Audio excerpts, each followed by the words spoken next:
Hello good morning सेवाहरू नमस्ते सबैजनालाई। हजुरहरू सबैजना सन्चै हुनुहुन्छ होला अनि म पनि एकदमै सन्चै छु। कपाल चाहिँ हिजो चासोक तङनाममा गएर बाटेर यतिकै छ, खोले पनि छैन। म राति पनि यतिकै सुतेँ अनि आज चाहिँ म एक्लै छु घरमा। मेरो छोरी चाहिँ खानासाना खाएर पठाएँ। बुटी माम खान्छु भन्छ, उसले पनि माम त खानु मन पराउँदैन अनि म चाहिँ एक्लै भएर खाना बनाएर खानु पनि अल्छी लाग्यो। साह्रै अल्छी लाग्छ मलाई चाहिँ एक्लै भएपछि खाना बनाएर खानु। अनि मैले चाहिँ यहाँ चौचो भिजेर आएको छु। अब चौचो खाने भनेर डिपार्टमेन्टमा एउटा चौचो लिएर आएँ अनि यसलाई चाहिँ मैले यहाँ भिजाइराखेको छु।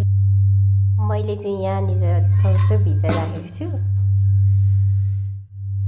के लेखेको छ खोइ बुझ्दिन म त यस्तो भाषाहरू चाहिँ। करेन्ट स्पाइसी के लेखेको छ अनिखेर यो ल्याएर मलाई चाहिँ अलिक जाडो छ नि त, अनि यो सुप अलिक धेरै लाएर खानु मन लाग्छ। भिजाएर अब यही खाने साथीहरू। यो चाहिँ यस्तरी भिजाएर कति सजिलो हेर्नु न।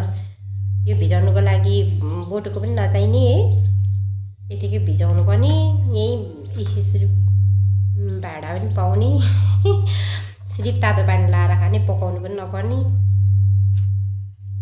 त्यही भएर भातभन्दा चाहिँ फेरि यस्तै मिठो लाग्छ। अनि कहाँबाट रोग नलागोस् त पछि होइन, खाएँ नि त।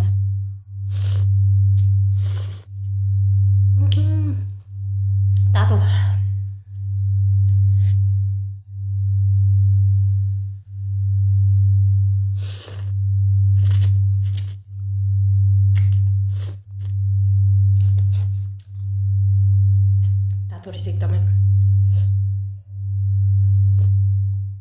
यसको चाहिँ सुप एकदमै मिठो हुँदो रहेछ, रसिलो के च्याउहरू हुँदो रहेछ भित्र, च्याउहरू के केहरू।